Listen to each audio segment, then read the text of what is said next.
So with the startup credit, question is who is an eligible employer?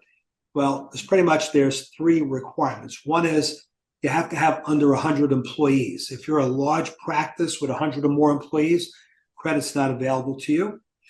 So that's rule number one. And majority of the practices I work with, I only have a handful that are that big, that are over 100. Majority of dental practices that are self-owned, they're going to qualify for this under that provision. Mm-hmm. Now, you have to have what's called non-highly compensated employees. So if you are the only employee and another dentist, and you're both all making over 100, let's call it 150,000 a year, mm-hmm. it doesn't apply to the highly compensated employees. This credit applies to to everyone else, basically your admin team, your part-timers, things of that nature. Again, valuable too.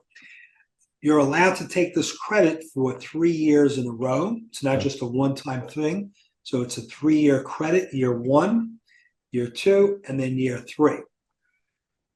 Again, a valuable credit. So giving you an example here. So let's assume you have highly compensated employee. And let me define what that means, by the way. Mm-hmm. So if you have an owner in a practice that owns more than 5% of the practice, mm-hmm.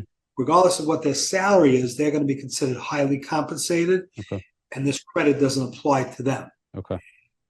The other definition of highly compensated in 2022, if someone earned 135,000 or more, they are highly compensated. Credit only applies to individuals that made less than that. In 2023, because of inflation, they bumped that number up to 150,000.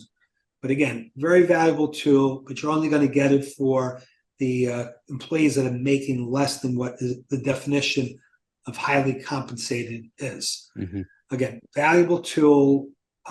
Definitely would recommend taking advantage of it.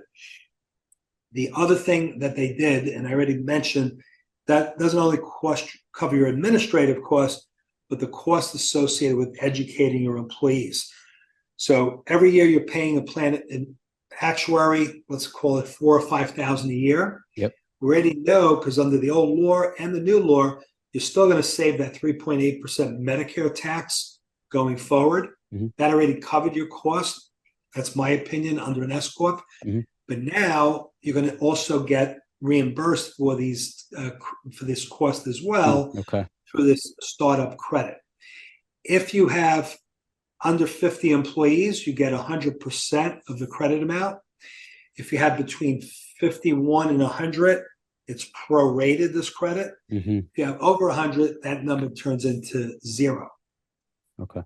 Maximum credit you're allowed to obtain per year is $5,000 per year. Okay. So we could be talking about $15,000 in tax credits. And again, tax credit is after tax money you're getting back. Mm-hmm.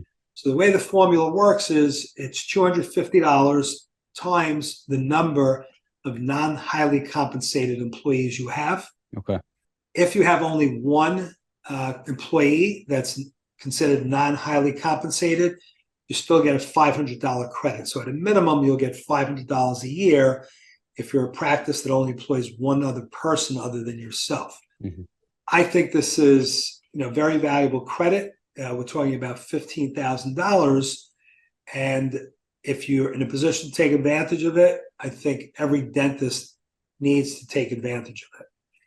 Would you like to give me an example of how that could work? Yeah, that would be great. It's a lot of information there. Maybe just walk us through what that would look like in a practice. That'd be great. Okay, so let's assume you're a dental practice and you have 19 non-highly compensated employees. Okay. The question is, what is the maximum credit you can receive? Well, you're going to take $250 per employee times 19. Mm-hmm. You'll get $4,750 tax credit. It's really as simple as that. If you have over 51 employees, 51 or more, that's going to get prorated. So in order for you to get that full $5,000 credit, mm-hmm. you're going to have to spend $10,000 or more in order to get that full credit. So if you spend $10,000 or more in administrative and educational expenses each of those years, mm-hmm. and you're a larger dental practice, you can still get that $5,000 per year, but it's based on 50% of what you spent as opposed to 100%.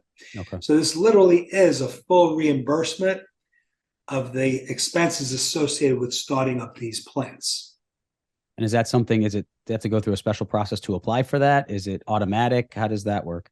Right. Well, your accountant, and hopefully you're working with the dental CPA who's familiar with all these things, they're going to have to file with your income tax return. If you're corporate, it'll be a corporate return. If you're sole proprietor, it'll be your personal return, because that's where you report your income. Yep. They're going to have to file a tax form called 8881. So that's Okay. 8881. The title of that form is Credit for Small Employer Pension Plan Startup Costs. They're not filling that out for you. Again, you're leaving money on the table.